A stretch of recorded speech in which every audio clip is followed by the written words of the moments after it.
It's heartbreaking because it is now 1 in 5 who are determined to be struggling, 20% of our population, and then half are men as well. It's not always easy, but it's a simple correction to.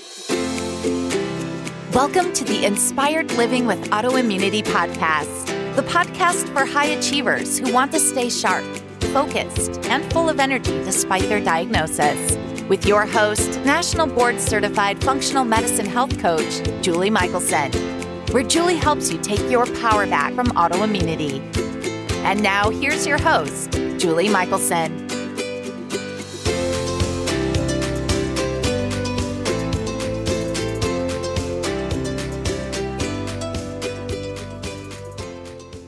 Welcome back to the Inspired Living with Autoimmunity podcast. I'm your host, Julie Houghton. And today, I'm joined by Dr. Susan Fox to talk about what doctors call unexplained infertility. Dr. Susan Fox is a traditional Chinese medicine expert with over 23 years of experience helping women and men turn their unexplained fertility issues around. In today's episode, we'll talk about the environmental issues affecting fertility and the simple changes you can make today to prevent or even reverse fertility challenges. Susan, welcome to the podcast.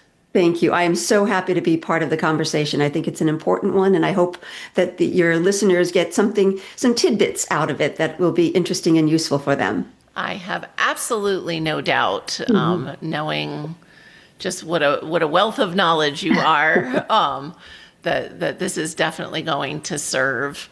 I would love for listeners that aren't familiar with you, for you to just share a little bit of your journey.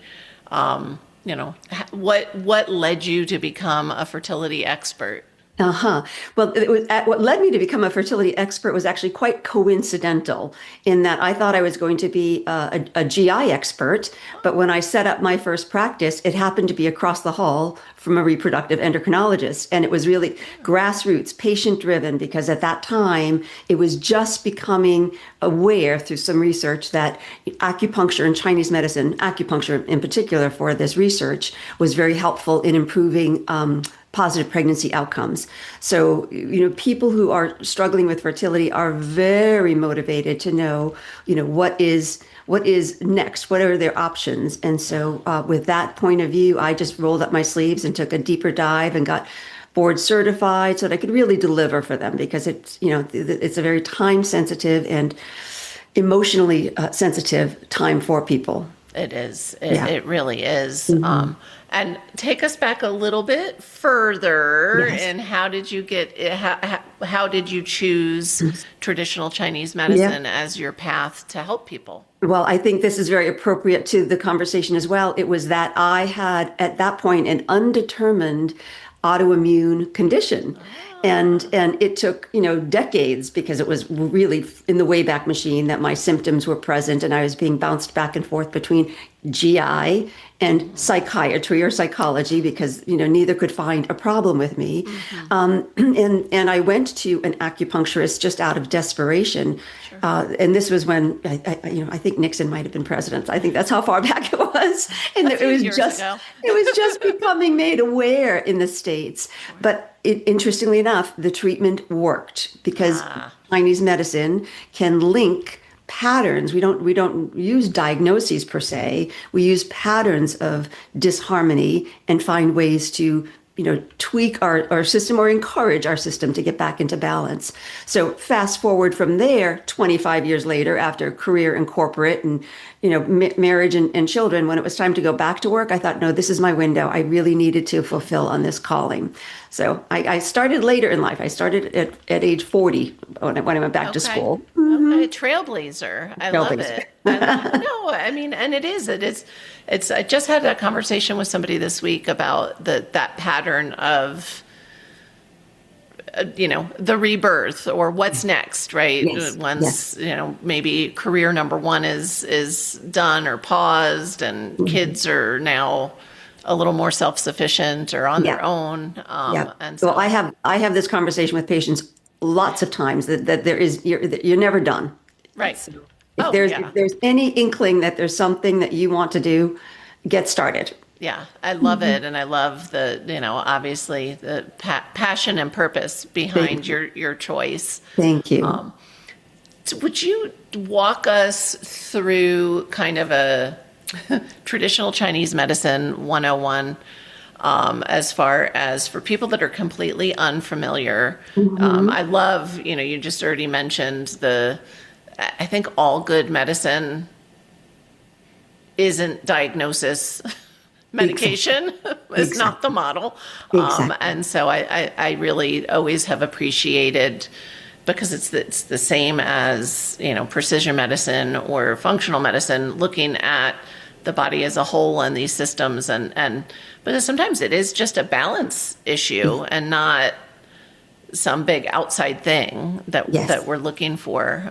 So how do you kind of dumb it down for us? Sure, To sure. understand? Well, it relies on nature. Chinese medicine is derived from observations in nature. So we use a lot of the language around nature. So we look to see, is this pattern hot or cold?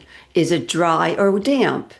Does it have something to do with like an emotional trigger, or is it more related to other sort of nutritional and lifestyle imbalances? So we sort of piece together with a pretty lengthy intake to make sure we're looking at all of the parts of a person because we're not parts, we are the whole person, and any one part is going to affect the rest. And so we create our diagnosis that way. So we could say, for instance, that someone has what we would call, kidney qi deficiency. And in Chinese medicine, kidney is the organ system that governs what we call growth, reproduction, and aging. So it's very closely linked to hormonal patterns. We also, we could also, again, for the autoimmune person, oftentimes that diagnosis finds itself as what we call a liver qi stagnation. And again, this isn't your actual liver being congested. It could be that as well, but it is that there is a creative potential being suppressed, repressed, depressed, and we will sometimes find that feeling ourselves where, there's kind of an impending rage that wants to get out because there's movement, our chi, our life force that wants to get out and express.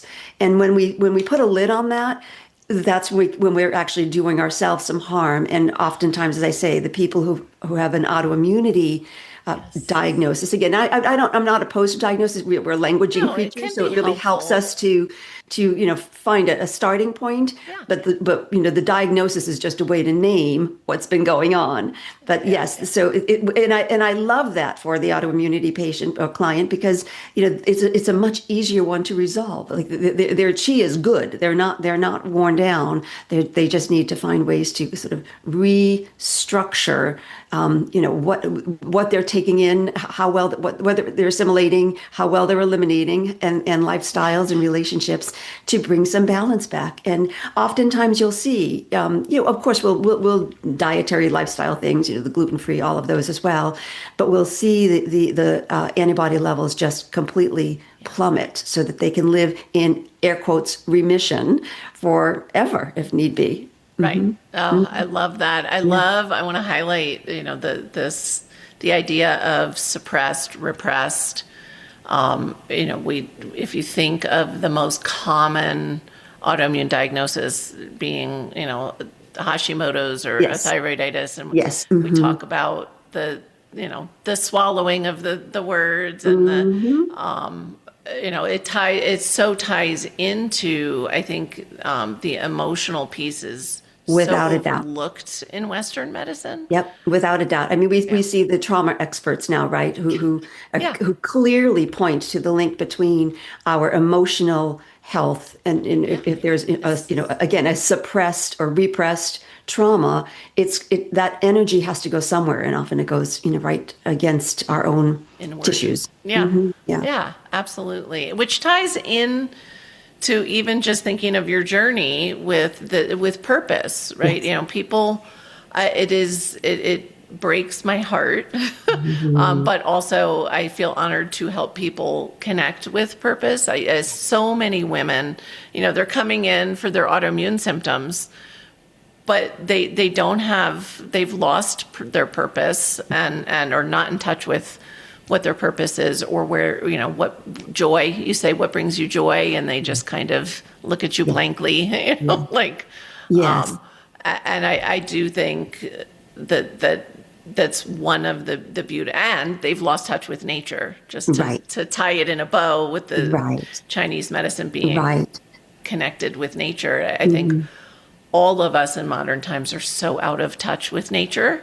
Right. Not all of us, Yes. but in general, Yeah, well, society you're is. right. Our culture is you do this to get that. So my patient population, they've lost touch perhaps with their passion and joy because they've got a singular passion that is being unfulfilled. That the fertility journey, sort of dismembers a lot of that person's sense of self and wellness. And again, these are, very educated and creative, and CEOs and lawyers and sometimes doctors even who really don't quite have a touch point with themselves, and so they're just going for it. They're doing the AI research all over the place to say what's going on, and they're dashing straight off to IVF, which I'm not opposed to IVF whatsoever. I'm often recommending IVF if a person is of a certain age and wants a family of three.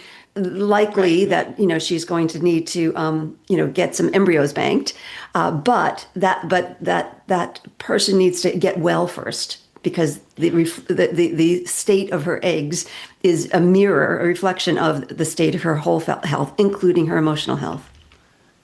So well put. And it is can be such a stressful time when somebody is ready to start a family and it's not happening.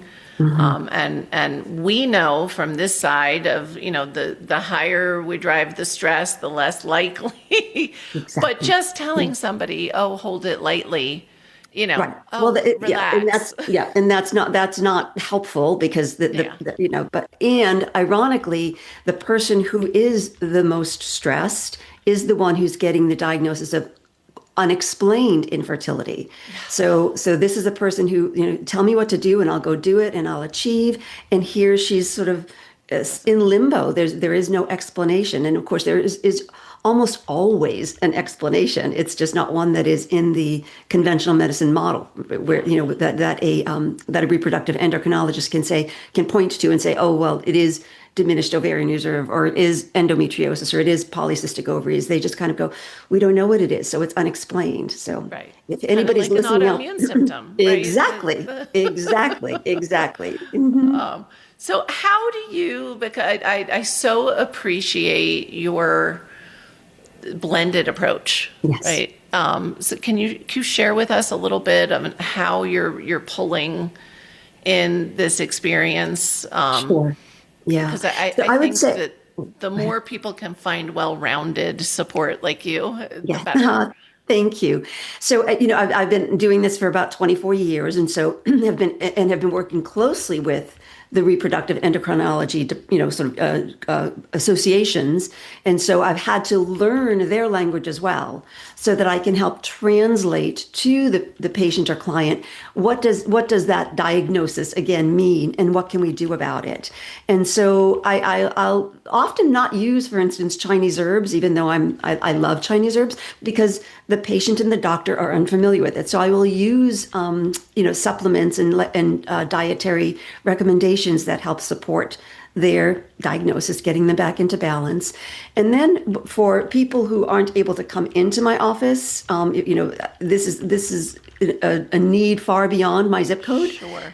So I designed an online course that is a 120-day course that includes mind-body guided imagery with binaural beats to help regulate the nervous system through the 5 phases of the 4 weeks of a menstrual cycle, Qigong exercises to blend some of that Chinese medicine in for the 5 phases of the 4 weeks of the menstrual cycle. And my special addition that I'm so delighted we can offer is something called transcutaneous electrical acupoint stimulation. We call it TEAS, and it allows someone to do their acupoint stimulation at home. They don't need to run off to another series of appointments. And again, people struggling with infertility or unexplained infertility or have a concurrent autoimmune condition, they're often already tapped out with the to-do list. So to be able to just do this at home 3 times a week, and the outcomes are such that a meta-analysis recently for more than 2,000 women demonstrated an increased live birth rate of 42% for women over 35 undergoing frozen embryo transfer. So there's a demographic already clearly struggling if they're undergoing frozen embryo transfer. Yeah. And if they're over 35, they're likely to have some aspect of diminished ovarian reserve. And yet they're able to increase their live birth rate, not just positive pregnancy tests, by 42%. Right. So Wow. I feel this is legacy, time for me Sure. where I can help so many more people. And, so I've helped people in New York, in Maryland, in Chicago, it's who obviously cannot come and see me. I love that. That's amazing. And the course is on your Health University website. Yes, it is. Mm-hmm. Yes. And that is, it's one of the reasons I was so excited to speak with you is you're empowering Yes. women who, like you said, once you make that decision and you come up against that wall of a fertility challenge, it's so stressful and it can be really disempowering. Absolutely. And so do you see a lot? I'm just thinking of like there's so many crossovers, including the specific autoimmune related fertility challenges, but just crossovers in the I think still a little behind the time, I'll call it behind the times approach of Western medicine. So you mentioned this, for the women with the unexplained, Yes. right? Or sometimes I'm guessing, I don't know this from personal experience, but I would imagine that the reproductive endocrinologists are sometimes saying, here's the problem and there's nothing you can do about it. Are you finding? Well, what they will say is, here's the problem, and what we can do about it is continue to stimulate follicles and retrieve eggs. I mean, that's what they have to offer, and it's again, I'm not dissing it in any way. It's amazing and brilliant. But what they're not doing, because it's not in their silo, if you will, they're not checking for the additional labs that would, if they see a TSH, for instance, that warrants my biggest pet thyroid medication, that's as far as they go. Right. And then they're not looking for antibodies. They're not looking for vitamin D. They're not looking for, is there any anemia, iron and ferritin? They're basically looking at female reproductive hormones because that's what they can work with. I mean, in their defense, that's what they can work with. They are so busy doing the egg retrievals and embryo transfers. They don't have, it would be lovely if it were in-house. That way someone could get all in one. But once again, people can't necessarily get to a fertility clinic. It can be cost prohibitive to just walk through the door. So I love being able to offer this at a much lower price point. Yeah. Well, and that is part of it too. I mean, it's so expensive to, and again, it's some time and a place. That's one of the other things I really appreciated as I was doing my research, and is that you're like, you're not opposed to whatever path. No, quite the opposite. Because I know there are holistic practitioners who are opposed, and I find that is not helpful to anyone, frankly, because it puts the reproductive endocrinology community at odds with functional medicine and holistic care. Right. And in fact, that is happening right now as we speak because of the what was it referred to? The administration put out a edict that they will support restorative reproductive medicine, but have taken away IVF benefits, for instance, for our military. So the reproductive endocrinologists are saying, wait a minute, this is a crisis. To be taking away this opportunity for people to get IVF and have the family of their choice, and they're right. So my approach is that we are arms linked. That's the Sure. word that, I the love phrase that. that I always use. So I'm working with, IVF doctors, psychologists, nutritionists, physical pelvic floor physical therapists, just the gamut of who might need to be part of the team. Yeah, I love that. And I could tell even just from your like, well, I need to speak their language, right? Hmm. If you're, because it's not an either or. And I do think but we always say, I mean, there's definitely things that Western medicine does really well. Yeah, And if you need egg retrieval and, like absolutely. you're not going to an acupuncturist for that. Exactly. And so I love that you go that extra mile to make sure that it's an inclusive process. Exactly. It's not an either or, it's a both and. And if you are, planning to go through an IVF, or if you're even beginning an IVF process, it's a both and now. You can actually improve the quality of your whole health, which is reflected in your ovarian health. We may not change the count, although I did just have a patient yesterday say she went from an antral follicle count of 4 to an antral follicle count of 8 because her ovaries were healthier because she had done this work for, I think it was about 4 months. Yeah. Wow, Yeah. amazing. And that's actually not a lot of time, four It's not a lot of months time. in Nope. the It's in the not. It grand is. scheme. It is the amount of time that we call folliculogenesis, from when an egg goes from what's called the primordial pool. It is an egg potential. We don't see it. We just know it's there. All through the 120-day cohort growth cycle to what's then called the antral follicle count, the count at which this month one or more will be ovulated. Wow.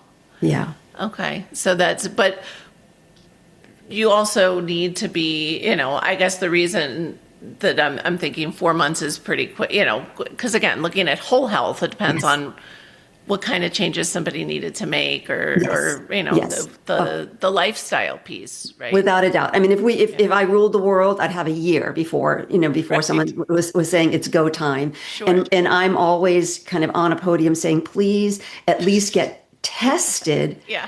get your labs done as young as, 27, 28, when think, if you think you might want to have a family someday, you have then plenty of time to identify if there's a problem, because sometimes it's not visible, it's not showing up in your cycle. Sometimes it is, and then that's being remedied by, oral contraceptives, which is, helpful in the moment, but it's absolutely a band-aid, and that problem will reveal itself once you go off the pill to try to start a family, and then you're starting from square one when if you could have had 10 years or to be healing yourself. Yeah, absolutely. And that's that we could probably do an entire episode on Exactly. oral birth control pills and Yes. how how misguided the use is right now. Well, I'll say it that way. And I do think, I'm guessing as we watch autoimmune numbers skyrocket, you're seeing the same. It's not just that women are waiting longer to start a family, but are you seeing higher numbers? Absolutely. I mean, the trend is just, it's heartbreaking because it is now 1 in 5 who are determined to be struggling, 20% of our population, and then half are men as well. So I was it's just both, going to ask yeah, that. it's both women and men who are having infertility issues, and a lot of it is our lifestyle. And that's again, it's like it's not always easy, but it's a simple correction to make, changes to, nutrition, get rid of all the processed food, choose organic. Don't tell me it's too expensive because you can get it frozen at, big box stores. Yeah. Choose, grass-fed, grass-finished, wild caught, free range, all of those things, because you frankly need less. Again, if cost is an issue, you need less of a portion to derive the benefits of it. Pure water, personal care products and home cleaning products. clean it up, because all of this goes into your body all the way down in concentrated levels to the smallest tissues, which are your ovaries and the follicles growing within. Because we now see evidence of microplastics, for instance, and inflammatory markers in follicular fluid, in seminal fluid, in placenta, in amniotic fluid, in breast milk. So we can change that. And if, I'm going to give a little tip, if I may. Please. Just launched this past month is a brilliant company. It's a probiotic company called Winnow, Winnow. And I actually just did a webcast with the founder. He's a brilliant scientist, father of two young girls, and said he and his colleagues said, we have to do something to change this. Well, they found a strain of bacteria, or they found it's not in nature. They didn't create it in the lab, but they combined these bacteria together in a probiotic, and it binds to microplastics, so you can lower your microplastic load. Unfortunately, nanoplastics are too small a molecule for it to get to stick to, but the microplastics are able to bind and then excrete. That's amazing. Yeah, I was so optimistic, because when we were hearing all of this discovery of it, it was kind of crushing. Like, well, what do you do with that? Right. And now we have something to do with it. Well, and and thank you for sharing that. Yeah. I will be checking that out later today as well. I say I'm a collector. Two things that came up for that, nano, and somebody will get to that at some point too, but. It's about reducing our burden. It's not about, we're never going to be perfectly clean. Nope. And it's that horse has left the gate. And, yes, and so and our bodies can recover so well with any level of reducing the toxic load. Yes. And if you're in this very short time frame window, I want to get pregnant and have a healthy pregnancy and a healthy baby, because again, the babe in arms is going to be as healthy as you are giving that environment. I would say, really roll up your sleeves and try to, reduce it quick, as much as you can, as quickly as you can. I've heard other folks say, we'll take out one thing at a time when you're. Yeah, but it depends on what your drivers are. Exactly. Mm-hmm. I remember it was after Nixon was president, but back in the day, not that long after, there was a time where we thought, the womb is this pure environment, right? The placenta is this amazing filter. And I have shared on the podcast before, I will share again. My daughter had really high mercury levels. And her exposure was in utero. I had a bunch of fillings replaced when I was pregnant with her. I had no idea. I tell her no charge for that. But it was her levels were so high when we tested, which wasn't at birth, this was years later, that it was so eye-opening so I love that advice of not only get tested, but really think about creating that first home for baby, right? Yeah. I think really, a mother, a parent will do anything for the health of that baby, but we're not thinking about these things, and that baby is going to grow up to be, a full-fledged leader human, and so we want to make sure that they have their faculties all in place, that they're not struggling with a toxic burden that will adversely affect their learning abilities, their ability to perform or produce, or young autoimmune challenges, right? Yes. I hear this all the time from people. Oh, but this runs in my family, or that, and it's like, okay, but you also are sharing a household and a lifestyle and your meals and your, Right. It's not a fait accompli. If that it runs in your family means you can be the very one to change it. Yes. Yes, absolutely. So does your program also give guidance for the dads to be, or is it really mom-focused? It's female focused at this point, yeah. Okay. Because, frankly, if dads are eating what what Right. moms are eating, dads to be are eating what Yeah. mom, and the household changes are being made and all of that, then they're going to do much better. They're going to do well in reducing their own toxic load. I've thought about doing a male fertility course. The fact of the matter is, even in private practice, Yeah. it's They won't the take female it. partner Yes. who's driving the bus. Right. Well, in all, typically Yes. most medical decisions and lifestyle decisions, for Yes. sure.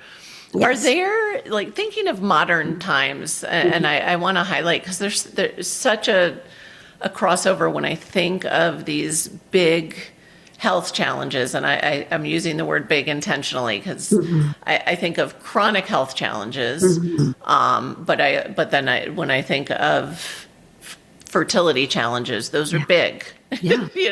Maybe They're- not chronic, but big. Well, I mean, they're existential crisis Yeah. moments. Yeah. Yeah. Are there things that you mentioned, like the regulating nervous system, and again, that's kind of back to this modern times,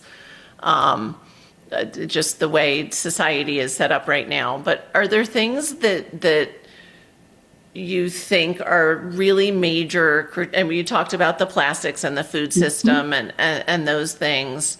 Like when I hear of people, like I have people I care about deeply that, are so excited because they have their new electric car.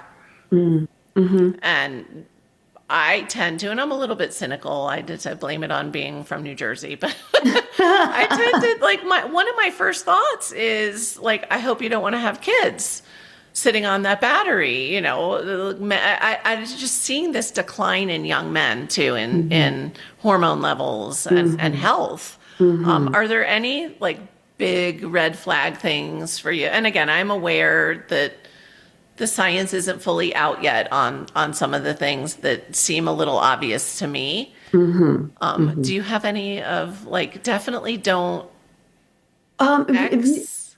I think this is probably where I become a little more easygoing around it because it really, if we take care of our nutrition, hydration, circulation, And our body can sleep handle. cycles, emotional relationships, that really is the cornerstone. And then, yeah, as we said, we're not gonna rid ourselves of EMFs. It's I mean, No. just having this conversation, my mic, my router, and everything's got a little, I've got all of the bells and whistles that I can, but we're getting that exposure. So the more and we are just organic beings, so Yeah. the more we can support the organic nature of our beings, the better we can resist the things that we can't be away from, including an electric car, I would say. I mean, unless somebody were using their electric car and sitting in it for 8 to 10 hours a day, then then I would say, if you're just driving to work and getting, and then getting out and then getting out for a hike and getting proper sleep and all of these other things, then that time in the electric car is probably not going to be the thing The deal breaker. the deal breaker. Yeah. Yeah, I love that you highlight that, because when we think of, I remember when I was closer to the beginning of my healing journey, but feeling so much better than I had been, I was, my diet was extremely, I was holding everything so tightly. So you would immediately have said, you're not there yet. I was still, pretty stressed about it and kind of doing the things, but my needle was moving. Yeah.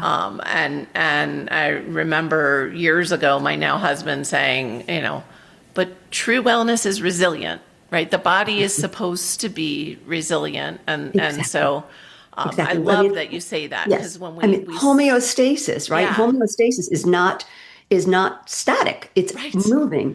And we are always, taking in, assimilating, detoxing, eliminating with, our exhales are detoxing, our sweat is detoxing, our bowel movements are detoxing. So having those things being, kind of important to us again, because those are the things that we go, oh, that's silly, that's woo, and it's frankly the woo that is going to The right. get us back to the way. Yeah. Oh, I love Uh-huh. that. Mhm. The woo will lead the way. It Uh-huh. is true. And I've said it so many times, maybe because for 15 years, I lived right outside of Boulder, Colorado, which Mhm. at the time, we would call it crunchy or Mhm. Yep. granola. And Mhm. it is so fascinating. The more I have learned about health and medicine and the human body, it's like, oh, it's just right. It's They not, had it down, yeah. yeah, And think it's about like it. Chinese medicine. Exactly, exactly. And in Boulder,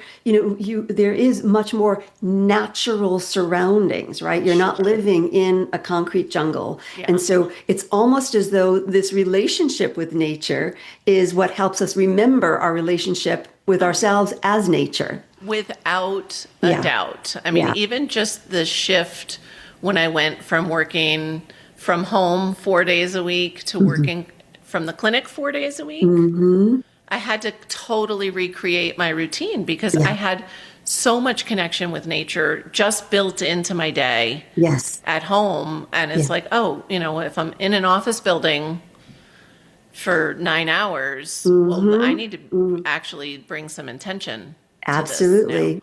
Yeah. At least some plants Oh, yeah. and Lots of plants. lighting that's not fluorescent. Uh-huh. Yes, yes, and we not all the windows open. I have a sliding door in my office though, but Mhm. and also remembering step outside. I may Exactly. not do it barefoot like I do at home, Yeah. Yeah. And but you I don't do need it. to. Yeah, We are energetic, right? So yeah. if it's a snow encrusted ground, do not go barefoot unless you really want that Wim Hof Unless you want to kind wait, of yeah. right. But your body is connecting with the earth energies, even if you're wearing boots and socks. So, Yeah. but yes, getting your face to the sunlight upon first waking, dimming lights as the day progresses, so that we're really relating to nature, relating to the day. That, as you well know, that dimming the lights or putting blue light blockers on will help us raise our melatonin levels, get us ready for a better sleep. Melatonin is like the super antioxidant, so you're getting a threefer by doing this one thing. Yeah, Hmm. and suppressing cortisol at the appropriate time so that you Exactly. can sleep really well and Exactly. Hmm. detox and Hmm. repair, Hmm. restore Yep. all of the things. Yep. So amazing. Yeah. And you have for people that are you know, considering maybe they're already in it, but for listeners that are really smart that have heard you say more than once this Mm. idea of planning ahead, and I call it like cleaning it up now. Um, do you have a tip of like one step that everyone listening can focus on today? Sure. I mean, in my course, I recommend a 28-day detox program. And I give just a simple, meal guide. It is not a requirement, but it's the detox powder has some, protein powder in it. It's got some, milk thistle and dandelion root, and things that are really going to help detox. And then the B vitamins for methylation, and then it's the guides. But if you're not doing a detox per se, you eat in a detoxifying manner. I mean, I know I sound like a broken record, but if we're eating, what I like to say is, think of if your food were deconstructed on a plate. To make it simple, half that plate would be vegetables with the widest variety of color, flavor, texture, as close to the season where you live as possible. A quarter would be your lean protein, again, sourced appropriately, because that Yeah, muscle of meat is going to have a higher concentrate of toxins if you're not choosing the organic, grass-fed, etc. An eighth would be your healthy fat, and an eighth would be your starchy carb. For the autoimmune person, I say, the gluten-free starchy carb, sure. a slow digesting starchy carb like beans, lentils, sweet potato, quinoa, things like that. I love that. It's Yeah. so amazing. Yeah. And I love that idea. So many people that have become, I mean, it's funny, we went from fat phobic to carb phobic to, Yes. Yes. and especially for women, Yeah. I really believe, especially cycling women, but I think all of us really need good carbs, Yes. but complex carbs, and Complex like you carbs, said, like exactly. things like sweet potato, or we this year I was so excited our butternut squash took off, Oh, and nice. so why I literally have a bin of it just in my garage. It's cool enough in there all winter, and That's I won't amazing. have to buy it. Yep, that's wonderful. And But it we'll really have can beta help. carotene, Yeah. happy beta carotene for the entire winter, which is what we need for our Yes. immunity. Uh-huh. Yes, Yeah. absolutely. And I love that you highlighted seasonally. It sounds Mhm. complicated, and it's not, you know. It's how we lived forever Right. until we became so market driven Yes. with the fast food industry and the processed food industry. And so we just need to take it back. It takes a little bit of time and intention, which Yes. means maybe your Sunday is dedicated to preparing a few meals for the week, a soup or a casserole that can be, eaten over time. Yeah. But it really is not that hard to do. And it'll save you a lot of money actually in the long run. Because if It you're running out the does. door to pick up something at the deli counter or at the corner grocery, that really is on a per serving basis more expensive. And you're being really kind. I tell people, because I hear it, especially from younger people, that's there. I love that you kicked that one out the door right away. Is with, Mhm. it's too expensive to eat it, and I'm like, you have that toxic $7 supposedly some kind of coffee thing in your hand right now Right, that I right, see you get every day. right, Don't right. tell me real That could food be an is entire too meal. expensive. Yeah. Yeah. Yeah, absolutely. So, well, I'm so excited that you took the time This to has been so share much fun. This has been your so much fun. We could probably go on for forever. hours and hours, and you're welcome back Oh, anytime, thank because you. again, I know, and listeners know, even for those listening that aren't trying to conceive and have a healthy baby, there was so much value in this conversation, and I love that you're as strong-willed as I am, but you're a little more gentle, which is very nice for people. It might be the California has rubbed off on me. I'm originally from New England as well, so maybe the Well, and Californians. it could be that I would imagine, my population of clients is stressed, but yours is a different, like you Yes, said, it's a very pointed yes. stressor and really impacts life in a different way. And so I think you're just that right combo of like, no, Uh-huh, uh-huh. you're not going to convince me, but also it isn't ever about perfection. Right, right. I And will say one thing that just came to my mind, if you yeah, don't mind, because please. with autoimmune for what's called secondary infertility, somebody has had their child, everything went smooth sailing, and then they're struggling for a second. Oftentimes, there's an autoimmune component because just gestating, birthing, nursing is a very stressful time on a person's body, and she can often find herself then unbeknownst to her, like having developed an autoimmune.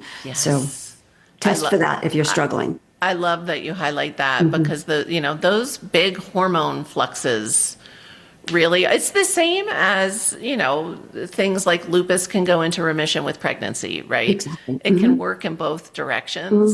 Hmm. Hmm. And so I appreciate you highlighting that Yeah. for people, because it's a great time to look deeper, Yes. and prevent other down the road issues from Exactly. becoming, really major struggles. Yeah. Um, Perfect. so, uh, Yes. Well, so thank you. for people that are listening on the go and aren't going to check the links, Hmm. I have been guilty of that in the past. Ditto.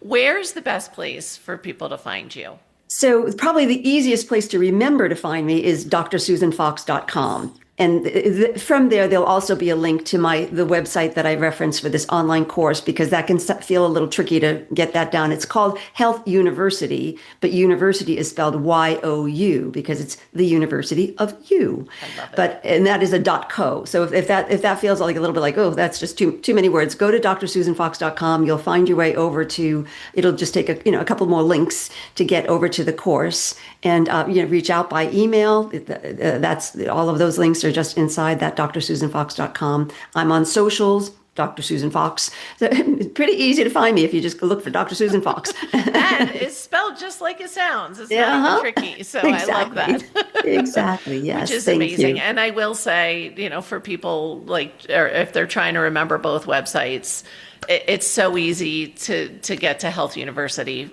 from the main page on drsusanfox.com. So I say just lock that one in and Thank you. track you down and just so appreciate the way you show up and the contribution that you're making. And we need healthy babies out there. We need healthy babies. I mean, really, again, that's my activism hat on. Is like we need to change the course of the health of our future by changing the course of the health of our ovaries and testicles and eggs and sperm, because they rely on us. The future relies on us. So yes, it does. And this is exactly how we do it. I mean, I always say when I've changed the lifestyle of a mom, it's such a relief to know there's going to be a break in that cycle of, those children aren't going to need to relearn health in their 30s, 40s, 50s. Exactly. And so, I just so appreciate and again, how accessible you have made it for people. They don't need to come see you in person. Right. I need to talk myself out of a job. No, they need you. They just, don't need to come to California. Yeah, exactly. Exactly. Yeah. So, well, thank you. It's been a delight. I hope we do get to come back on and chat another time. I think we should. Thank you so much. Thank and for you. everyone listening, remember you can get those show notes and transcripts by visiting inspiredliving.show. I hope you had a great time and enjoyed this episode as much as I did. I'll see you next week. Thank you for listening to Julie Michelson's Inspired Living with Autoimmunity. Did you enjoy this episode? Please like, share, and subscribe wherever you listen to podcasts. If you'd like to get a transcript of this and every other episode, just head on over to inspiredliving.show or click on the link in this episode's description. There, you can also find everything we discussed in this episode, including links and information about our guest. You can even send in your questions to be answered by Julie in a future episode. That's inspiredliving.show. Until next time, this is Julie Michelson's Inspired Living with Autoimmunity podcast, helping you take your power back.